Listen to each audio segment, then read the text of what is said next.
بندے کا خدا سے رشتہ ہی بندگی کا ہے. بندے کا رشتہ ہی بندگی کا ہی تو رشتہ ہے. میرے نبی پاک صلی اللہ علیہ وسلم سے صحابہ نے کہا حضور کتنی کو بندگی کریں. بڑا پیارا لفظ ہے, حضور کتنی کو کریں. تو حضور نے فرمایا تو خلوص سے وضو کر, خلوص سے اللہ اکبر کہہ کے قیام باندھ, خلوص سے رکوع کر, عاجزی والا سجدہ کر. فرمایا 2 رکعتیں خلوص سے پڑھ تو صحیح, رب تیرے لیے جنت کا فیصلہ فرما دے گا. 2 تو پڑھ, 2 پڑھنے پہ اللہ جنت دے دے گا, پر پڑھ خلوص سے, پڑھ خلوص سے پڑھ. 2 رکعت بندگی نہیں کرتے لوگ, بڑا مشکل. میں نے ایسے لوگ بھی دیکھے ہیں محفل میں 2.5 گھنٹے بیٹھے ہیں, نماز کا وقت آیا تو نکل گئے. ایک صاحب تعویذ لینے آ گئے میرے پاس, 1.25 گھنٹہ انہوں نے اپنی بپتا سنائی, بڑا پریشان ہوں, بڑی تکلیف ہے, بھائی بھی لوٹ کے کھا گئے, بھتیجوں نے بھی ظلم کیے, پھر سسرال والوں نے بھی بڑا ستایا, فلانے نے بھی اس طرح کیا, دوست یار بھی سارے, بڑا الجھ گیا. ایسا تعویذ دیں کہ موج لگ جائے, فٹافٹ کریں. اتنی دیر میں عصر کا وقت ہو گیا. میں نے کہا آپ نے بات بڑی لمبی کر دی, تو آپ اس طرح کریں کہ نماز پڑھتے ہیں, نماز کے بعد تعویذ دیتا ہوں. میں اٹھ کے مسجد میں گیا, اور نماز کے بعد جب میں لوٹا تو وہ صاحب ہاتھ میں سگریٹ لیے نا, ہاتھ میں سگریٹ لیے مسجد کی دیوار کے ساتھ ٹہل رہے تھے, دیوار کے ساتھ ٹہل رہے تھے. تو میں نے, مجھ سے کہنے لگے جی وہ تعویذ دے دیں. تو میں نے کہا نماز کیوں نہیں پڑھی, کیوں نہیں پڑھی؟ کہنے لگا جی انشاءاللہ شروع کرتا ہوں. میں نے کہا نہیں, آپ کے لیے تعویذ ہے ہی کوئی نہیں, کیسے تعویذ اثر کرے گا؟ من ترک صلاۃ متعمدا فقد کفر. حضور نے فرمایا جس نے جان بوجھ کے نماز چھوڑی اس نے تو رب کے رب ہونے کا انکار کیا ہے. آپ تو ڈھٹائی کے ساتھ کھڑے ہیں, نہیں میں نے پڑھنی, بہانا ہے. میں نے کہا نہ کسی بھائی نے, نہ کسی سسرال والے نے, نہ کسی دوست نے, نہ کسی اور نے, تیرا کسی نے نقصان نہیں کیا. تو نے جتنا کیا اپنا خود نقصان کیا, جتنا کیا. وہ ہمارے ایک بزرگ بات فرمایا کرتے تھے, کہتے تھے چودھری صاحب کا ملازم کہنے لگا سیٹھ صاحب کا, نواب صاحب کا. اور یہ جب میں لفظ چودھری کہتا ہوں تو اس سے مراد صرف برادری کا چودھری نہ لے لیا کریں. آج جس کے پاس پیسے آ جاتے ہیں وہی چودھری بن جاتا ہے. آج اس سے کوئی مخصوص برادری مراد نہیں ہوتی, یہ سمجھ لے. میں نے بڑے بڑے عجیب لوگ دیکھے, الا ماشاءاللہ.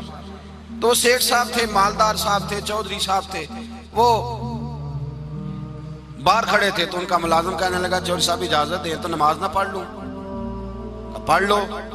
اب وہ نماز پڑھنے گیا تو کبھی کبھی نا نماز میں دل لگ جاتا ہے, اور کبھی کبھی ایسا ہوتا ہے, آپ کو محسوس ہوا ہوگا کہ مسجد سے نکلنے کو دل نہیں کرتا, سجدے سے سر اٹھانے کو دل. کسی شاعر نے, کبھی وہ بیٹھا تھا تخیل میں تو 2-4 شعر کہہ دیے تھے. کبھی اس نے کہہ دیے تھے, اس نے کہا تھا مجھے سوز دے, مجھے ساز دے, اور نیم شب کا نیاز دے, دم سجدہ خود کو میں توڑ دوں, مجھے ایسا ذوق نماز دے. دم سجدہ خود کو ہی توڑ دوں, مجھے ایسا ذوق نماز دے. تو دل نہیں کرتا نکلنے کو مسجد سے. سیٹھ صاحب پریشان ہو گئے, باہر کھڑے ہیں, سودے کا دھیان رکھا ہوا ہے, باہر گاڑی کی بیل بجاتے رہے, کوئی نہ آیا. بزرگ فرماتے ہیں جب تھک ہار گئے نا سیٹھ صاحب تو دروازے کے آگے کھڑے ہو کے کہنے لگے اور تینوں کیڑا نہیں پیا باہر آن دیندا, تینوں کیڑا نہیں. وہ بندہ بڑا سیانا تھا, کہندا مینوں وہ نہیں باہر آن دیندا جڑا تینوں اندر دی پیا آن دیندا, جڑا تینوں اندر نہیں نہ پیا آن دیندا او مینوں. ملا رومی نے اس کا جواب دیا ہے. ملا رومی رحمت اللہ تعالیٰ علیہ فرماتے ہیں تو نہ سمجھا کر کہ میں نماز نہیں پڑھتا تو پھر بھی مالدار ہوں, میں مسجد نہیں جاتا تو پھر بھی میں جائیداد والا ہوں, میں کچھ بھی نہیں, میں نہیں سجدہ کرتا تو پھر بھی میرے بڑے بارے نعرے ہیں. ملا رومی رحمت اللہ علیہ فرماتے ہیں مالک سزا دیتا ہے, اللہ سزا دیتا ہے, سزا.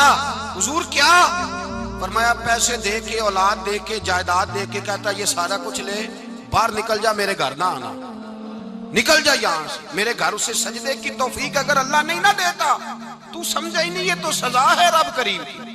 اس نے تجھے سارا کچھ دے کے اپنے گھر سے نکال دیا کہ نکل جا, نکل جا, کوئی شے نہیں.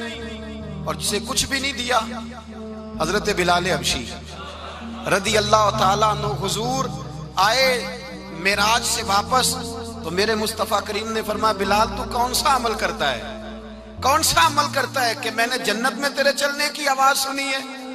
تو حضرت بلال حبشی رضی اللہ تعالیٰ عنہ رو پڑے, کہنے لگے محبوبہ میرا کوئی عمل آپ کی آنکھوں سے اوجھل تو ہے نہیں, حضور بس ایک میرے اندر ہے بات جو میں نے پکی کی ہوئی ہے. محبوب نے فرمایا وہ کیا؟ عرض کی یا رسول اللہ میں جب بھی وضو کرتا ہوں 2 رکعت نفل ضرور پڑھتا ہوں. 2 رکعت اور سن لے حضور نے کیا فرمایا. فرمایا تیرے ان 2 رکعتوں کی برکت سے جو تو وضو کے ساتھ پڑھتا ہے تو زمین پہ چلتا ہے پر تیرے چلنے کی آواز جنت میں بھی سنائی دیتی ہے. تو بھئی عروج تو عبادت سے ملے گا, عروج تو ریاضت سے ملے گا. اور اگر عبادت ہی تیرے اوپر بوجھ ہے, نماز تیرے لیے مشکل ہے, سجدہ تیرے لیے کٹھن, تم اپنے آپ کو مشکل محسوس کرتا ہے, تو پھر کس طرح تیرا خدا سے رشتہ قائم ہوگا؟ مقام بندگی کی تو لذت ہے. حضرت یوسف بن عبداللہ بن عبد السلام, یہ حضرت عبداللہ بن سلام کے بیٹے تھے. یہ کہتے ہیں کہ میرے والد حضرت عبداللہ بن سلام حضور کے صحابی تھے, اور حضرت ابو دردہ ان کا آپس میں بڑا دوستانہ تھا. کہتے ہیں میں ملنے چلا گیا. حضرت سیدنا ابو دردہ بیمار تھے, تیمارداری کرنے گیا. کہتے ہیں میں جب گیا تو مجھ سے کہنے لگے بھتیجے تو کیسے آ گیا؟ میں نے کہا آپ کا اور میرے ابا جی کا یارانہ بڑا تھا, دوستی نبھانے آیا ہوں. تو آپ پر آخری وقت تھا, نزع کا عالم تھا, میں نے کہا کوئی نصیحت کریں. تو حضرت ابو دردہ کہنے لگے بیٹا مجھ پر وہ وقت ہے کہ بہت بڑا جھوٹا بھی اس وقت میں سچ ہی بولتا ہے, اس وقت میں سچ بولتا ہے, سچ. آپ فرمانے لگے میں رسول اللہ کا غلام رہا ہوں, ابو بکر صدیق کا مشیر رہا ہوں, فاروق اعظم کا مشیر رہا ہوں, میں نے صحابہ کے ساتھ وقت گزارا ہے. جاتے جاتے تجھے نصیحت کر رہا ہوں, پلے سے باندھ لینا. حضرت یوسف بن عبداللہ بن سلام کہنے لگے حضور کہیے. فرمانے لگے بیٹا سجدہ کبھی نہ چھوڑنا, سجدہ نہ چھوڑنا, سجدہ نہ چھوڑنا. حضور کیا ملتا ہے؟ فرمایا میں نے اپنے نبی سے سنا ہے کہ بندہ رب کے سب سے زیادہ قریب اس وقت ہوتا ہے جب اس نے اپنا سر سجدے میں رکھا ہوتا ہے. اللہ کے قریب ہوتا ہے. کہاں ہوتا ہے؟ بول کے بتائیے, اس بات کو سمجھیے. فرمایا جب کسی نے سر رکھا ہو نا سجدے میں, مٹی پہ, صف پہ, سیمٹ پہ, اس نے مسجد میں سر سجدے میں رکھا ہو تو یہ سر اس نے سجدے میں نہیں رکھا ہوا, یہ تو اس کا رب کے قریب چلا گیا سر. بندے کا اللہ سے قرب کہاں ہوتا ہے؟ سجدے میں. کس جگہ؟ اس لیے حضور نے فرمایا سجدے میں دعائیں زیادہ قبول ہوتی ہیں, سجدے میں دعائیں زیادہ قبول ہوتی ہیں. بندگی کی لذت, سرور, کیف, اس کے ذائقے. حضرت احنف بن قیس تابعی ہیں, صحابی کے شاگرد ہیں. فرماتے ہیں میں مسجد اقصی میں گیا, فلسطین میں مسجد اقصی میں. ایک شخص کو میں نے دیکھا, بڑا نورانی چہرہ اس کا, اور بڑا اس کے وجود کے اندر عجیب سی کشش, خوشبو دور تک پھیلی ہے. وہ بندہ نا نماز نہیں پڑھ رہا تھا, سجدہ ہی کرتا جا رہا تھا. ایک سجدہ, دوسرا سجدہ, تیسرا سجدہ, اور سجدہ کرتا تو دیر تک سجدہ کرتا, پھر سجدہ کرتا تو دیر تک. کہتے ہیں جب وہ فارغ ہوا تو میں نے گزارش کی.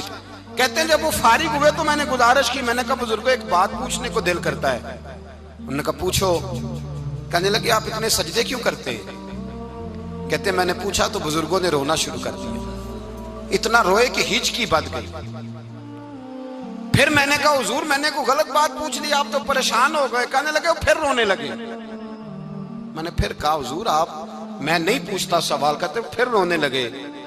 3 دفعہ روئے تو کہنے لگے سنو میں رسول اللہ کا صحابی ہوں, میں نبی پاک کا, میں نے اپنے حبیب سے سنا ہے کہ جب کوئی بندہ رب کو ایک سجدہ کرتا ہے تو اللہ اس کے گناہ معاف کرتا ہے. ایک سجدہ کرتا ہے تو اللہ کیا کرتا ہے؟ بولیے. اللہ گناہ بھی معاف کرتا ہے, رب اسے نیکی بھی عطا کرتا ہے, اور اپنی بارگاہ میں اس کا درجہ بھی بلند فرماتا ہے. 3 ایک سجدہ اور 3 فائدے, گناہ بھی معاف ہوئے, نیکی بھی ملی, اور درجہ بھی بلند ہوا. کہتے ہیں یہ کہہ کے بزرگ پھر رونے لگے. جب وہ خاموش ہوئے میں نے کہا حضور اگر ناراض نہ ہوں تو مجھ پر تو کیفیت ہی عجیب طاری ہو گئی ہے, آپ کے اس رنگ نے میرا بھی رنگ بدل دیا ہے. پوچھ سکتا ہوں آپ کون ہیں؟ پوچھ سکتا ہوں آپ کون ہیں؟ کہتے جب میں نے سوال کیا تو انہوں نے پھر آنسو پونچھے.